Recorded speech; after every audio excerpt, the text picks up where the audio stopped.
जय श्री हरि भक्तों, स्वागत है आप सभी का इस पावन वैशाख मास महात्म्य कथा में। आज हम एक ऐसे अध्याय में प्रवेश कर रहे हैं जहां भक्ति की सरलता और वैशाख के पुण्य की महिमा को उजागर किया गया है। एक साधारण ग्वाले की कथा से लेकर एक धर्मपरायण राजा की भक्ति तक हर पल हमें यह सिखाता है कि प्रभु को पाने के लिए न तो बड़े कर्म चाहिए, न विशेष साधना, केवल एक सच्चा हृदय चाहिए जो प्रेम और श्रद्धा से भरा हो। तो आइए तन मन को शांत करके एकाग्र चिंता से इस अध्याय का आनंद लें और प्रभु श्री हरि की कृपा को अनुभव करें। हरे कृष्णा, हरि ओम। आज वैशाख मास महात्म्य कथा अध्याय 18 सुनेंगे। अब शुरू करते हैं। बहुत समय पहले की बात है। एक रमणीय वन में एक पवित्र आश्रम था जहाँ महर्षि कश्यप तपस्या करते थे। उनका आश्रम शांति, ज्ञान और भक्ति का केंद्र था। दूर दूर से शिष्य वहाँ शिक्षा लेने आते और धर्म का मार्ग अपनाते। एक दिन महर्षि कश्यप अपने शिष्यों के बीच बैठे थे। सूर्यास्त का समय था। आकाश लालिमा से रंगा था। पक्षियों के कलरव की गूंज मंद पड़ रही थी और वातावरण में एक दिव्य शांति फैल चुकी थी। शिष्य मंत्रमुग्ध हुए गुरु के वचनों की प्रतीक्षा कर रहे थे। महर्षि ने नेत्र बंद कर गहरी सांस ली और बोले, वध से इस संसार में सब कुछ क्षणिक है। जन्म, मृत्यु, सुख, दुख सब एक खेल के समान है, किंतु कुछ साधन ऐसे हैं जो आत्मा को स्थायी शांति और मोक्ष प्रदान करते हैं। उन्हीं में एक है वैशाख मास का पुण्य। एक जिज्ञासु शिष्य ने विनम्रता पूर्वक प्रश्न किया, गुरुदेव कृपा करके बताइए, वैशाख मास का क्या रहस्य है? क्यों इसे इतना पावन माना जाता है? महर्षि कश्यप मंद मुस्काए। उनकी वाणी में मधुरता थी और नेत्रों में करुणा। वे बोले, सुनो, एक प्राचीन कथा है जो इस रहस्य को उजागर करती है। प्राचीन काल में एक नगर था, सौम्यपुरी। वहाँ एक राजा राज्य करता था जिसका नाम सुमित्र था। वह धर्मपरायण, न्यायप्रिय और प्रजावत्स था, किंतु उसकी एक पीड़ा थी। उसके जीवन में संतान सुख नहीं था। राजमहल में वैभव था, समृद्धि थी, किंतु पुत्रहीनता के कारण उसका मन उदास रहता।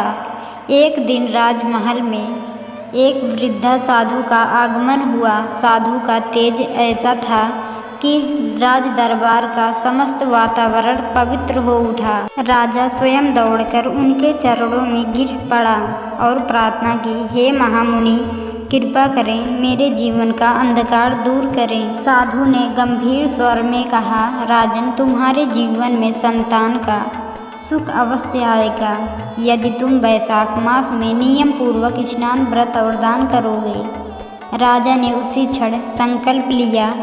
जब वैशाख मास आया तो उसने गंगा में स्नान किया, ब्राह्मणों को वस्त्र और अन्न दान दिए और प्रतिदिन श्री हरि का भजन कीर्तन किया। राजा सुमित्र न तो राजकीय ठाट में स्नान करते थे, न विशेष राजसी योजना करते थे। वे साधारण वेश में साधारण भाव से श्रद्धापूर्वक नियम का पालन करते थे। उनके स्नान करते समय जब सूर्य की किरणें उनके ऊपर पड़ती थी तो ऐसा लगता था जैसे स्वर्ग के देवता भी उन पर पुष्प वृष्टि कर रहे हों।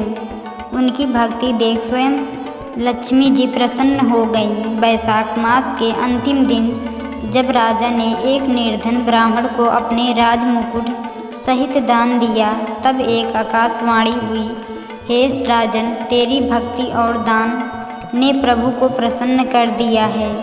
शीघ्र ही तुझे एक तेजस्वी पुत्र की प्राप्ति होगी। और सचमुच समय आने पर महारानी ने एक दिव्य बालक को जन्म दिया जो आगे चलकर महान सम्राट बना। यह सुनकर सभी शिष्य भाव विभोर हो उठे। किसी की आंखों से श्रद्धा के आंसू झलक पड़े। वातावरण में एक अनुपम मधुर फैल गया था। महर्षि ने आगे कहा, व्रत से इस कथा से यह शिक्षा मिलती है कि वैशाख मास में छोटा सा भी पुण्य कर्म पर्वत के समान फल देता है। जो व्यक्ति इस मास में तन मन और धन से सेवा करता है वह न केवल अपने जीवन को संवारता है बल्कि अनंत जन्मों के बंधन भी काट देता है। तभी एक और शिष्य ने हाथ जोड़कर पूछा, गुरुदेव, क्या केवल बड़े कर्म ही फलदायी होते हैं? यदि कोई निर्धन व्यक्ति छोटी सेवा करे तो भी उतना ही पुण्य मिलेगा? महर्षि ने वत्स पूर्व दृष्टि से उसे देखा और बोले, वत से पुण्य भाव में है, वस्तु में नहीं।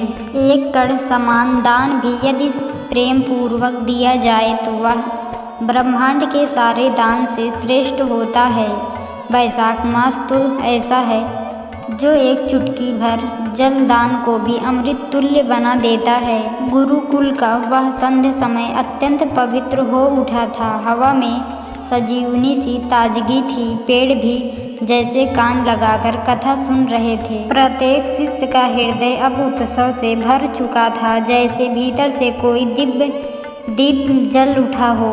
महर्षि ने कथा को आगे बढ़ाते हुए एक और उदाहरण सुनाया। एक साधारण ग्वाले का, उस ग्वाले का नाम था विशाखू। वह दूध बेचकर अपनी गुजर बसर करता था। पढ़ा लिखा नहीं था, न शास्त्रों का ज्ञान था, न कोई बड़ा साधना, किंतु वह हृदय से अत्यंत सरल और प्रभु भक्त था। वैशाख मास आया तो विशाखू एक संकल्प लिया कि रोज सुबह प्रभु के नाम का स्मरण करके गंगा के जल से अपने गांव के कुएं में जल भरकर लोगों के लिए शीतल जल की व्यवस्था करेगा। वह प्रतिदिन सूर्योदय से पहले उठता, गंगा से जल लाता और पूरे गांव के प्यासों के लिए कुएं को भरता। किसी ने कहा, अरे विशाखू, तुझे क्या मिलेगा? कौन देख रहा है तेरा परिश्रम? विशाखू मुस्कुराकर कहता, मेरा मालिक तो देख ही रहा है, वही काफ़ी है। और सचमुच वैशाख मास के अंतिम दिन जब विशाखू गंगा से जल ला रहा था, एक दिव्य प्रकाश उसके चारों ओर फैल गया। गांव वालों ने देखा कि विशाखू के चेहरे पर अनोखी आभा है, जैसे कोई साधु संत हो। कहते हैं विशाखू के मरने के बाद स्वयं विष्णु दूत उसे लेने आए और उसे सीधा बैकुंठ धाम ले गए। महर्षि कश्यप ने कहा, देखो, वत से वैशाख मास की महिमा है। इसमें किया गया प्रत्येक छोटा कार्य भी प्रभु की दृष्टि में बड़ा बन जाता है। फिर वे शांत हो गए। उनकी आंखें भाव विभोर थी। शिष्य भी मौन थे, किंतु उनके अंतर्मन में एक नया संकल्प जाग चुका था।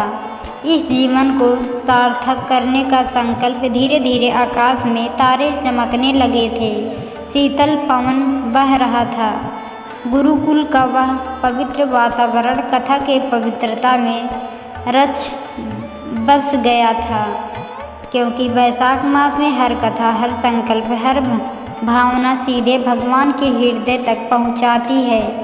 आज भी जो भक्त वैशाख मास के कुंड में डूब जाते हैं, उनके जीवन में शांति, प्रेम और मोक्ष स्वयं चलकर आता है। भक्तों, इस कथा से हमें यह सीख मिलती है कि वैशाख मास केवल स्नान या व्रत का समय नहीं, बल्कि अपने हृदय को निर्मल करने का उत्तम अवसर है। चाहे राजा सुमित्र हो या ग्वाला विशाखू, जिसने भी सच्चे भाव से सेवा की, प्रभु ने उसे अपना बना लिया। इसलिए इस वैशाख मास में हम भी छोटे छोटे पुण्य कार्य करें, साधारण सेवा करें, प्रभु के नाम का जाप करें और अपने जीवन को दिव्यता की ओर अग्रसर करें। आप सभी पर प्रभु श्री हरि की कृपा सदैव बनी रहे। जय श्री हरि।